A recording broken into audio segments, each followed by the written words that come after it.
The boy with dusty shoes. In the blistering heat of Chennai, a boy with dusty shoes walked down a long, cracked road. The sun shimmered off the asphalt like liquid fire, but he didn't slow down. With a small notebook tucked under his arm and a pencil worn down to a stub in his shirt pocket, his name was Sundar, just Sundar, to everyone around. Pichai was a name that hadn't meant anything yet, not to the world, not to the country, not even to himself. Sundar lived in a 2-room apartment with his parents and younger brother. The place had no refrigerator. Electricity came and went as it pleased, and the nights were filled with the hum of mosquitoes and the whispers of dreams too big to fit within concrete walls. Yet, Sundar dreamt. He dreamed not of riches, not of fame, but of understanding how things worked. Radios, calculators, the battered landline phone his father had brought home one year.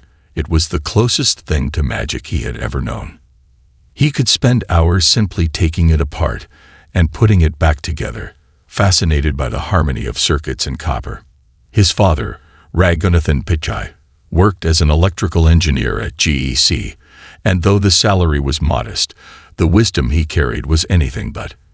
Knowledge is free, but the hunger for it, that's rare, he'd often say, placing a weathered hand on Sundar's shoulder. Feed your mind before you feed your stomach, and the rest will follow. But not everyone saw Sundar's potential. At his school, St. Thomas Higher Secondary, nestled between a row of tiffin stalls and a crumbling temple, there was a teacher, Professor Narayanan. He was the kind of man whose voice could make the walls shake. To most students, he was a terrifying presence, but to Sundar, he was more than that. He was the gatekeeper, the one who decided who was worth it. Narayanan didn't believe in potential. He believed in performance. And Sundar, quiet, introverted, and more curious than combative, wasn't one to stand out. He wasn't the first to raise his hand, nor the loudest in debate. His brilliance was subtle, hidden in the margin notes of his tattered textbooks and in the quiet way he helped others understand. One day, during an inter-school quiz competition, Narayanan turned to the panel and said, "This boy Sundar, he's not cut out for this, doesn't have the spine. He can solve equations, sure, but he doesn't have what it takes to lead. Mark my words."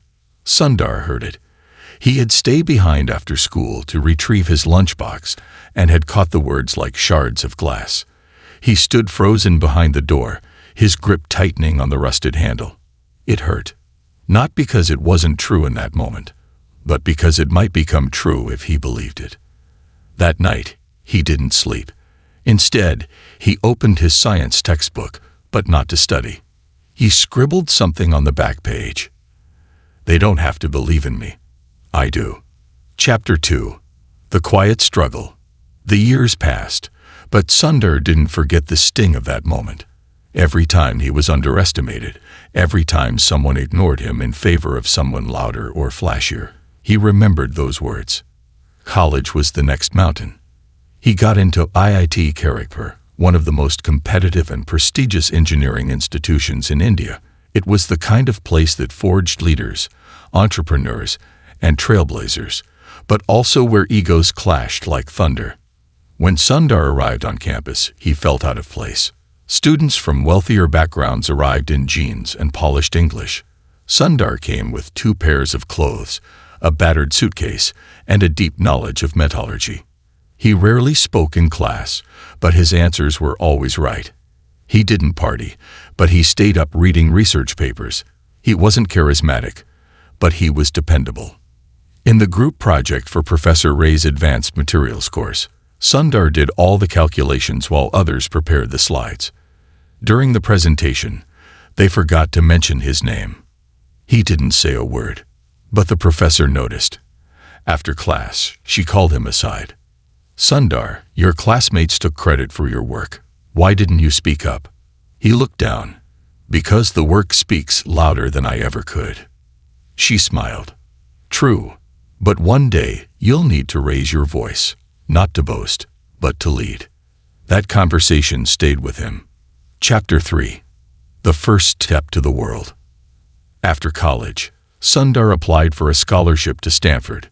It was a long shot. His family could barely afford the plane ticket. His father borrowed money from friends, dipped into savings meant for his younger brother's schooling, and handed him an envelope before he boarded the flight. In it was $100. "All we have," his father said, "but we believe in you." Sundar arrived in the United States in the fall of 1993. The culture shock was real. The dorms were massive. The food was strange. People spoke fast and moved faster. But knowledge, that was the one language he understood. He spent most of his time in the engineering library, learning everything he could about silicon chips, innovation, and the future of computing. But the feeling of not being enough never really left. In a seminar, a guest professor, a well-known name from Silicon Valley, gave a lecture on leadership in tech. Afterward, students cooed to shake his hand and ask questions. When Sundar finally reached the front, he nervously introduced himself and asked a thoughtful question about predictive algorithms. The professor raised an eyebrow and chuckled. "Interesting, but you don't look like a CEO in the making, if I'm being honest." That sentence stung, but Sundar smiled politely. Inside, though, he repeated the words he'd written years ago. "They don't have to believe in me. I do." Chapter 4. The Google Door. Years later, after a stint in engineering roles, Sundar walked into Google for an interview. The company was still relatively young, but growing fast. He didn't even know exactly what he wanted to work on, only that he wanted to be a part of something that could change the world. The interview was intense. Panel after panel, question after question. They threw logic puzzles at him. They grilled his resume. One interviewer asked, "You're smart, but can you lead?"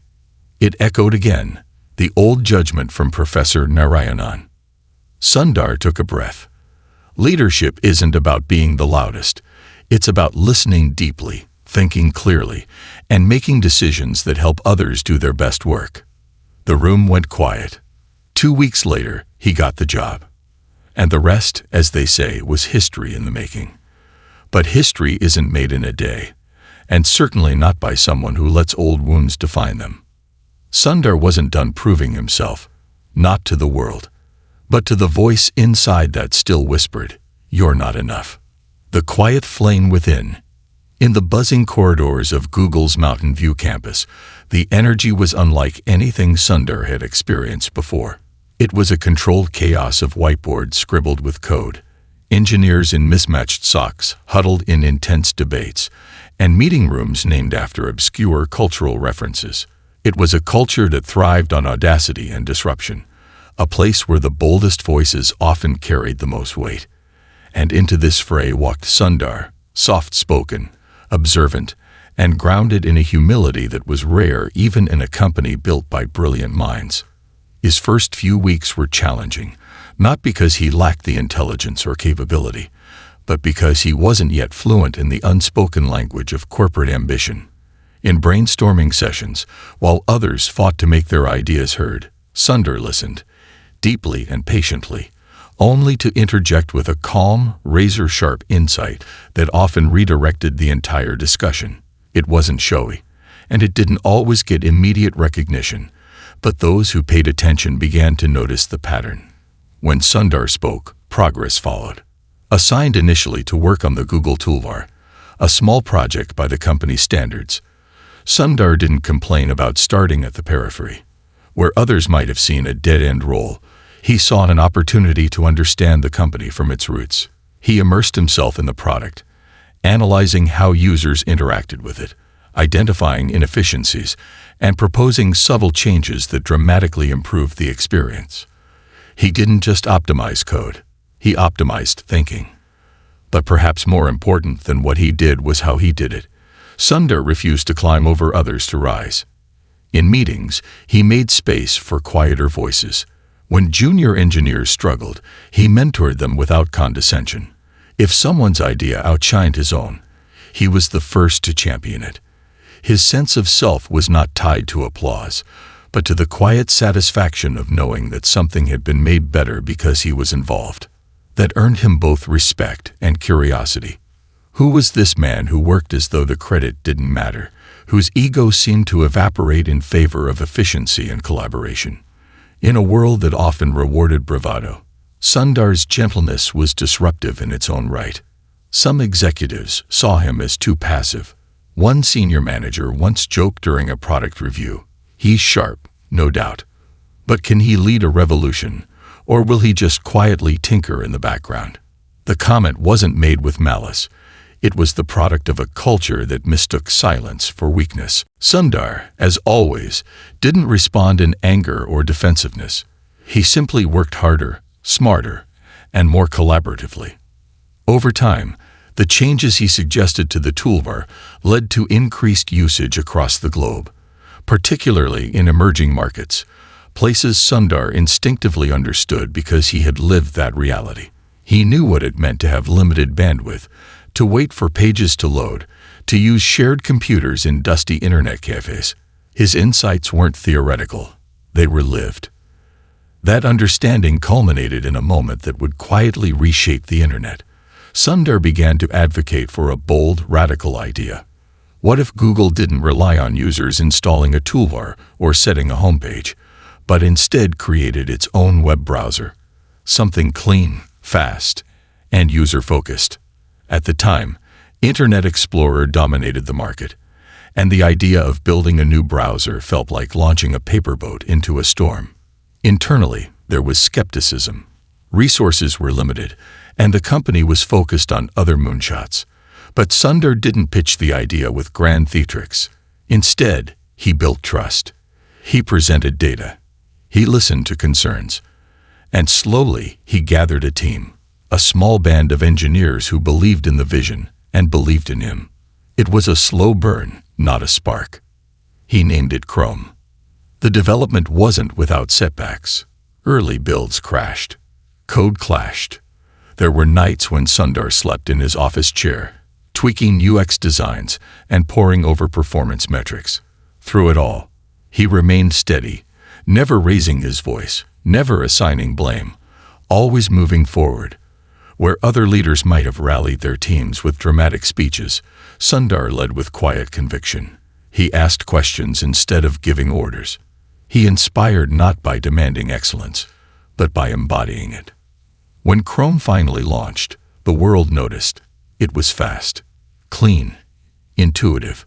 Within a few years, it became the world's most used browser, revolutionizing how people accessed the internet.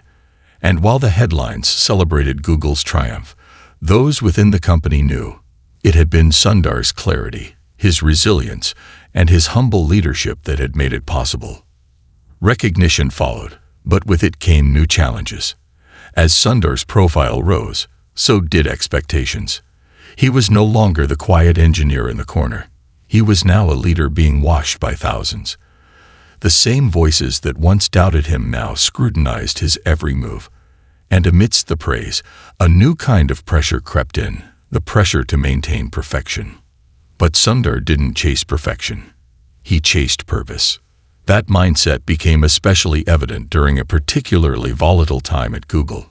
The company was expanding rapidly, acquiring startups, launching products, and diving into controversial arenas like AI and data privacy.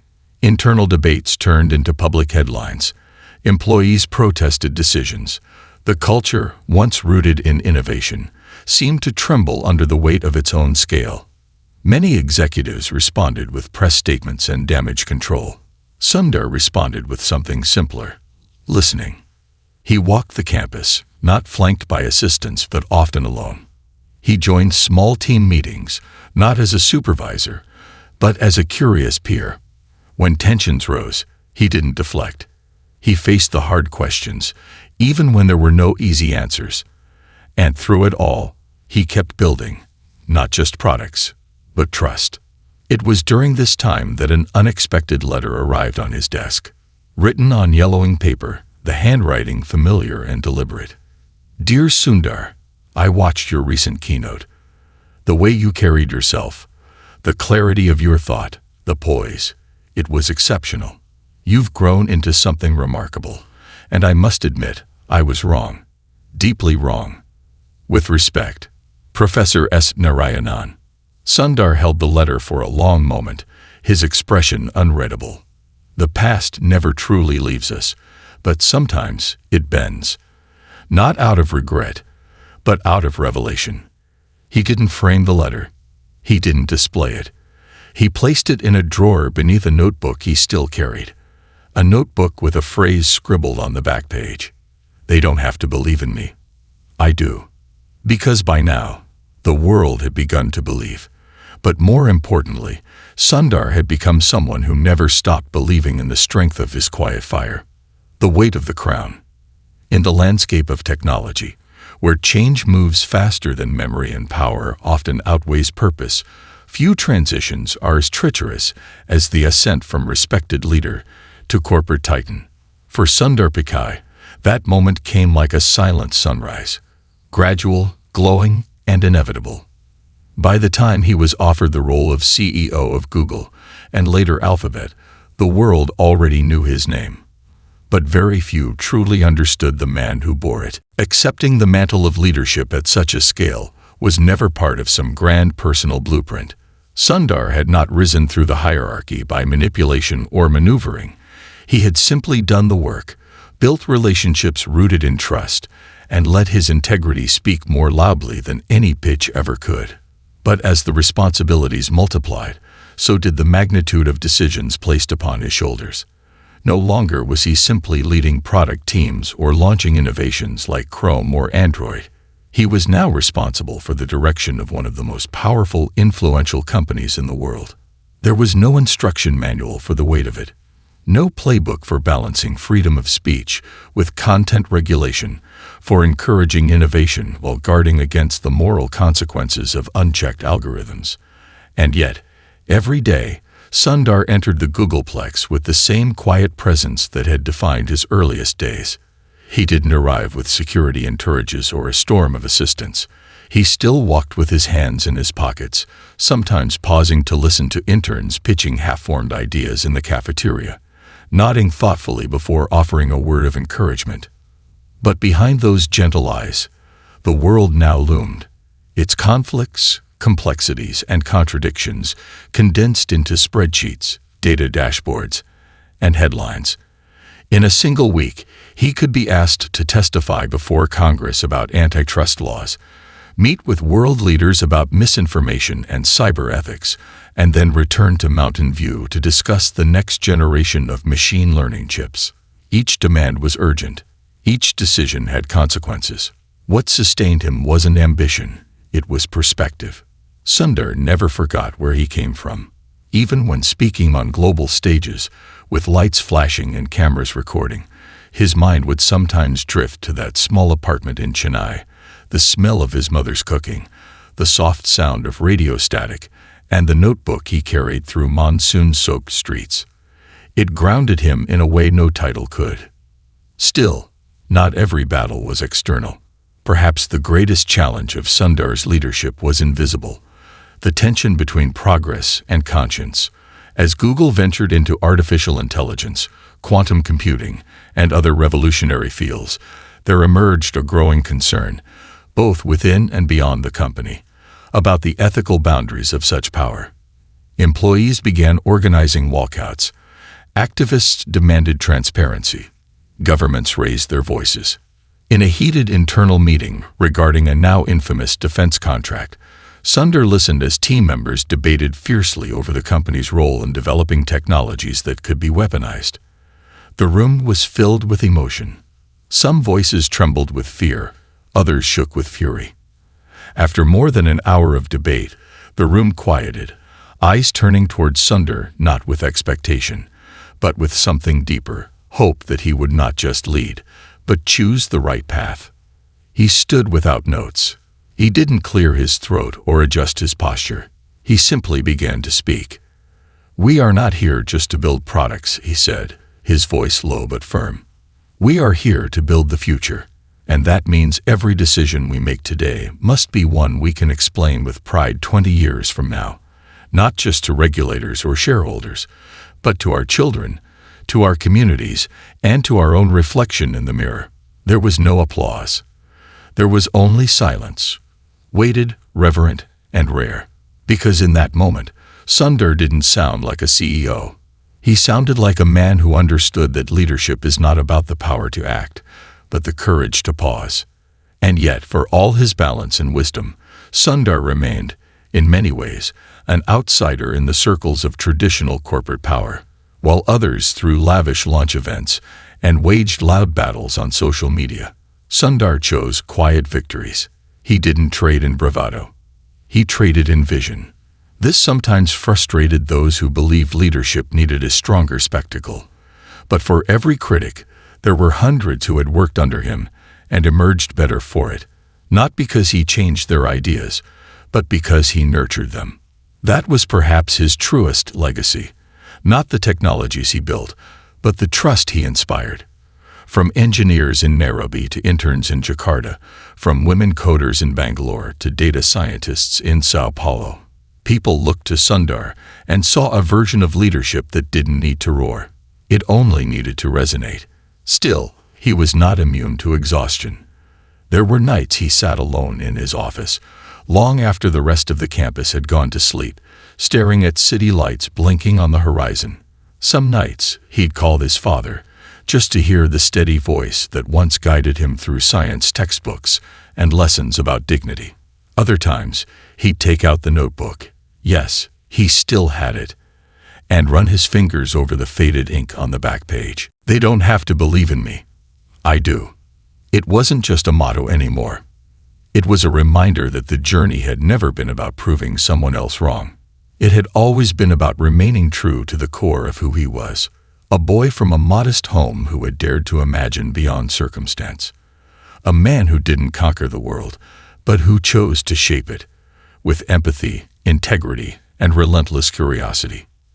And as the world moved faster, more fractured, more digital, Sundar Pichai remained one of its rare constants, not because he clung to tradition, but because he carried something far rarer into the future: humanity. The unseen horizon. For all the titles that now followed his name, CEO, technologist, futurist, keynote speaker, there was one that Sundar Pichai never let the world define for him: human. Not a symbol, not a legend in marble, but a living, breathing person quietly carrying the invisible weights that came with global recognition. And the deeper he stepped into the upper tiers of power, the more he began to understand a truth that no MBA program or leadership manual ever spoke about. The further you rise, the lonelier it becomes at the top, especially for those who didn't climb to be seen, but to serve. Even as his influence expanded into countries, governments, and continents, a different kind of silence began to grow in his personal life. The long hours, the late-night calls across time zones, the endless briefings and boardroom decisions, they all came with a cost. His 2 children were growing older, no longer clinging to his legs as they once did, but now navigating their own worlds of school, friends, and the digital playgrounds he had helped create. He would sometimes return from a summit in Davos or a conference in Tokyo only to find that his son's voice had changed, or his daughter had moved on from the cartoon she used to love. These were the little absences, the ones that don't echo in headlines but haunt in quiet rooms when the applause fades. Anjali, his wife and the anchor to his storm, remained his greatest confidant. She understood the weight of his journey more intimately than anyone. She had seen him at his most uncertain, back when they were just 2 students sharing tea and ambition. But even she, despite her immense strength, could not shield him from the slow erosion that comes when purpose threatens to consume presence. They began to have conversations late into the night, not about profits or progress, but about whether it was still possible to live a balanced life in a world that expected him to be endlessly available. And then came the incident. It started with a subtle headline, buried beneath stories of earnings reports and product launches. A misstep, unintentional yet costly. An AI feature that had been prematurely rolled out had begun generating politically charged content. It wasn't catastrophic, but it struck a nerve across nations already divided by ideology. The backlash was immediate. News outlets swarmed.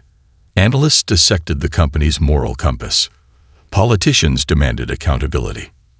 For the first time in years, Sundar felt something he hadn't felt since that day behind the classroom door when Professor Narayanan had dismissed his potential. Doubt. Not in his intelligence, not in his values, but in his ability to steer a ship this vast through waters this turbulent. He called an emergency meeting, not just with engineers and PR strategists, but with ethicists, sociologists, and educators from around the world. Some were confused. Why would a CEO bring in school teachers and philosophers to fix a technical problem? But Sundar didn't see it as a glitch in code. He saw it as a fracture in perspective. The technology was evolving faster than society could absorb it, and somewhere along the line, empathy had fallen behind efficiency. In the closed-door meeting, he said nothing for the first half hour. He listened as others spoke, some with anger, some with heartbreak. And then, when it was his turn, he didn't defend the company. He didn't read from a prepared statement. He spoke as a father, as the person who helped shape the tools that now shape your lives. He said, "I accept that we must do more than create. We must pause to consider. We must not only ask if we can, but whether we should. And that question isn't technical. It's human." The room stilled. And for the first time in that long and difficult week, something shifted. Not in the stock market, not in the media cycle, but in the hearts of those listening. Because here was a man who hadn't come to protect his legacy, but to protect the future. The crisis passed, but the lesson endured. From that moment on, Sundar initiated internal reforms, not just in the company's approach to AI, but in how decisions were made, who got to be in the room, and how responsibility was defined. He launched what would come to be known as the Compassion Audit, a program that required every product team to assess the emotional, psychological, and societal impact of what they were building.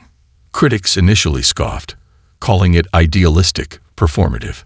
But in time, other tech giants began to adopt similar practices, inspired not by competition, but by conscience. And yet, in the solitude of his office at night, Sundar would still sometimes sit in stillness and wonder, was it enough? The human mind is a strange place. Even after building global systems and reshaping industries, there remains a small voice, one that whispers in the dark. It asks not what you've done, but who you've become in the process. One evening, during a rare family dinner in their backyard, Sundar's daughter turned to him and asked, "Papa, do you ever wish you had a different job?" He paused. For a moment, he thought about the luxury of anonymity, the joy of being just another face in the crowd. He thought of lazy Sunday mornings without meetings, of phone calls that didn't end in strategy. But then he looked into her eyes, bright, curious, filled with the same quiet intensity he saw in his own reflection.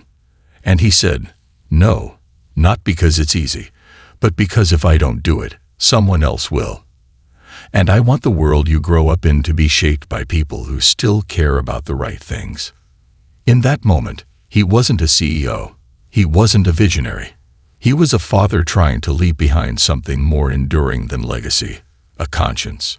And that's what separated Sundar from so many others who had stood where he stood. He never forgot the boy with dusty shoes and a notebook full of invisible dreams.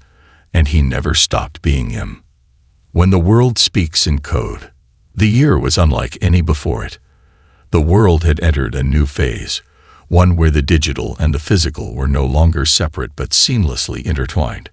Devices no longer just assisted life. They curated it. Algorithms didn't just suggest content. They began to influence culture, conversation, even choices.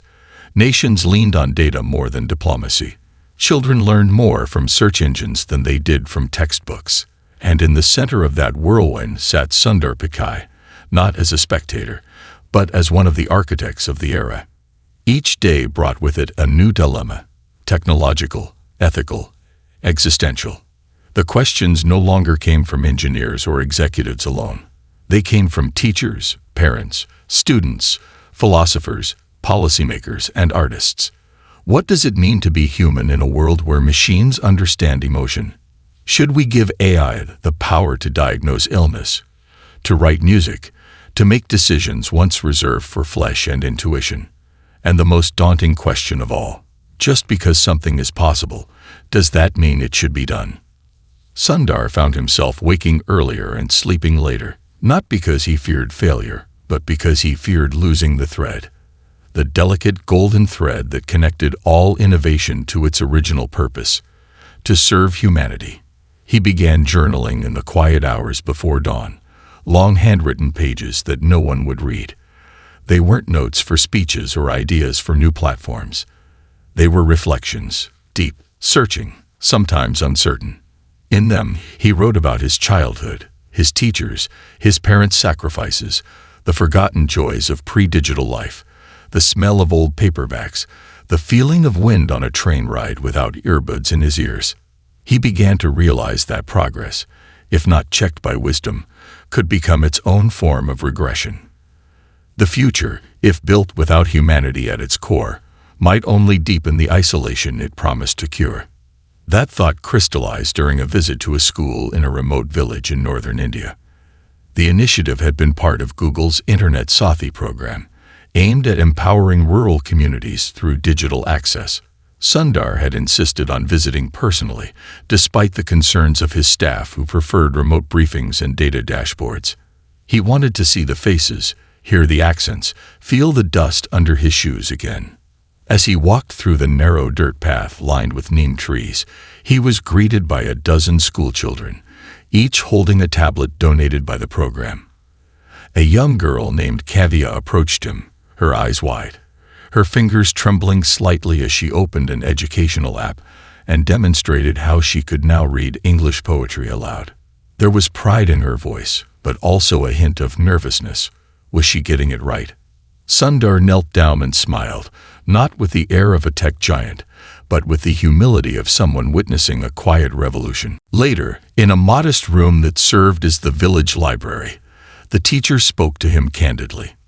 "These tools are powerful," he said, "but the children are beginning to lose patience with slower things, with books, with silence, with wonder. Everything is instant now. Sometimes I worry they'll grow up believing that if it isn't fast, it isn't valuable."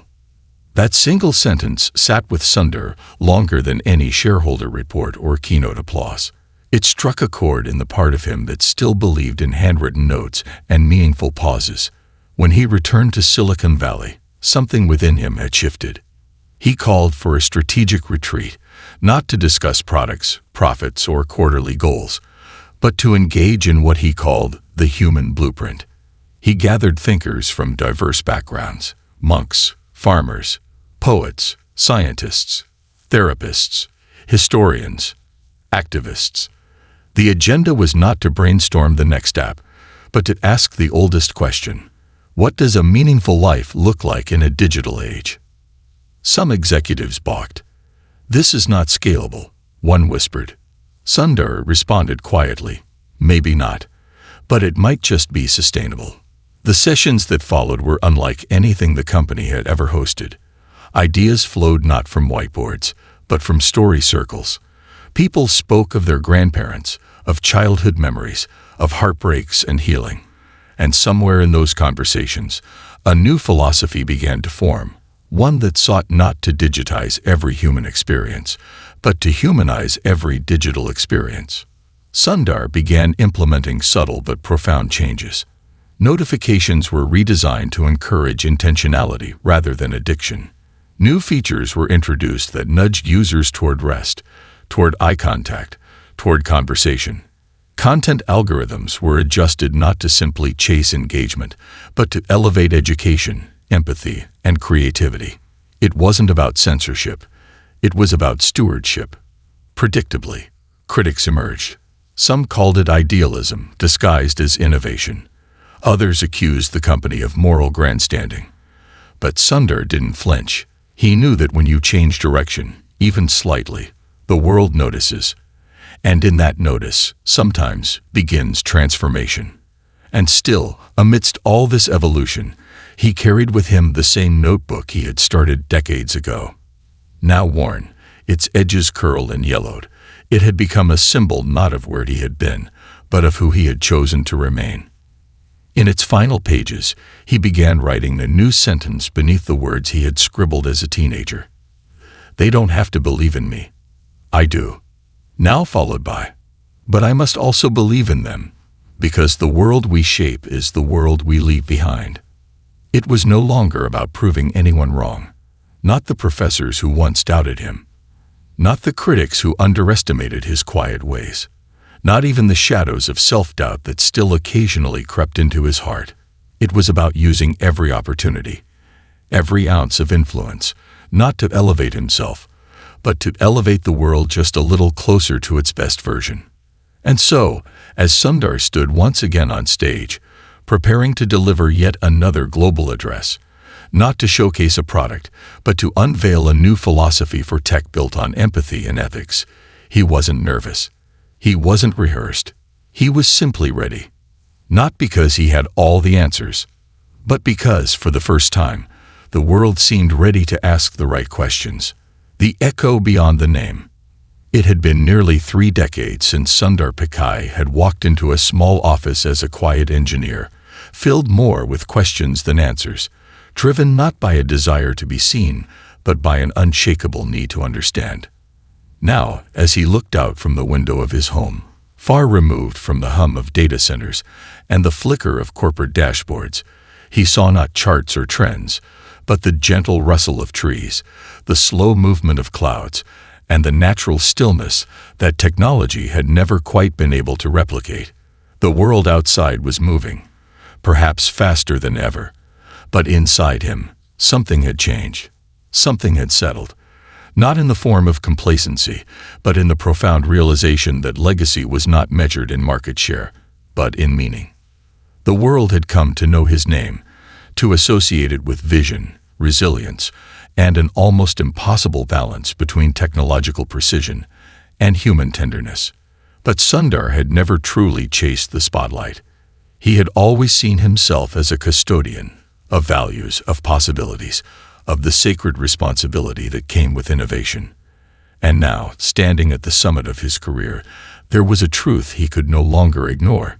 Even the greatest journeys must, at some point, yield to newer steps, newer voices, newer dreams. He had carried the torch not to keep it for himself, but to pass it forward, burning brighter in the hands of those who would come next. The decision to step down as CEO of Alphabet had not come suddenly. It had been growing quietly, like a seed that knows when it's time to return to the soil. For years, he had mentored young leaders, not with the rigidity of a ruler, but with the patience of a gardener, watering their confidence, pruning their doubts, letting them find their own rhythm. Now many of them were ready not to follow his shadow, but to cast their own. And Sundar knew the moment had come, not because he was tired, but because he had finally succeeded in making himself unnecessary. He called a small meeting, not a grand conference or live-streamed spectacle, just a circle of people who had walked beside him through crises and milestones, product launches and philosophical pivots. He spoke gently, but clearly. There were no metaphors, no drama, only gratitude. Gratitude for the journey, for the trust, for the opportunity to serve something greater than himself. And then he told them it was time. Not because the story was ending, but because stories must sometimes shift narrators to remain alive. In the days that followed, the media buzzed with speculation and tribute. Headlines hailed him as one of the greats. Thought pieces attempted to distill his leadership style into formulas and infographics.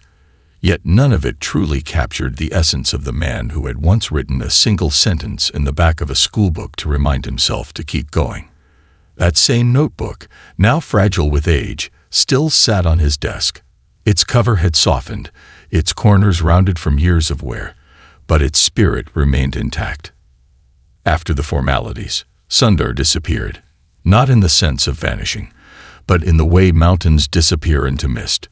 He reappeared not in tech expos or panels, but in classrooms, community centers, and forgotten villages. He began visiting rural schools, not as an icon, but as a listener. He sat cross-legged on floors with children who reminded him of himself, curious, barefoot, and quietly brilliant. He launched an initiative, not branded, not hyped, to fund grassroots education in remote regions, to put not just devices, but dignity in the hands of those who had been left behind in the digital sprint. He began writing letters to young innovators around the world, personal, handwritten notes of encouragement. Sometimes just a sentence, sometimes a page. He responded not as a former CEO, but as a fellow traveler. He spoke at fewer conferences and more universities, often without cameras present, reminding students that ambition was nothing without empathy, and brilliance meant little if it left others in the dark.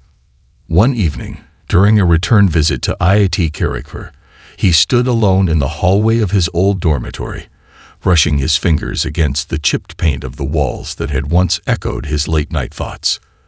A young student passed by and paused, recognizing him. The student, clearly nervous, introduced himself and asked, "Sir, do you think someone like me could ever become someone like you?"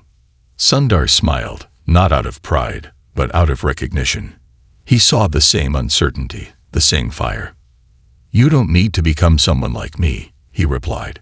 "You just need to become the version of you that refuses to give up. That's more than enough." The student stood in silence for a moment, then nodded, carrying those words like a torch into his own unknown future. As Sundar walked away under the fading sun, there was no audience, no flash photography. Just a man, older now, wiser perhaps, walking back through the corridors of where it all began, not to relive the past, but to pay quiet homage to it. Because in the end, it had never been about rising to the top. It had always been about remembering the boy with dusty shoes who refused to let someone else define his future. The world may remember Sundar Pichai for transforming the internet, guiding a digital empire, or shaping the tools that changed humanity's relationship with knowledge. But if you were to ask him, alone, without the noise, what his greatest achievement was, he might say it was this: he remained kind. In every meeting, every decision, every success, and every mistake, he never lost the softness of spirit that made people feel seen, heard, and believed in. And perhaps that is the quiet truth of the human spirit. It doesn't need to shout to leave an echo.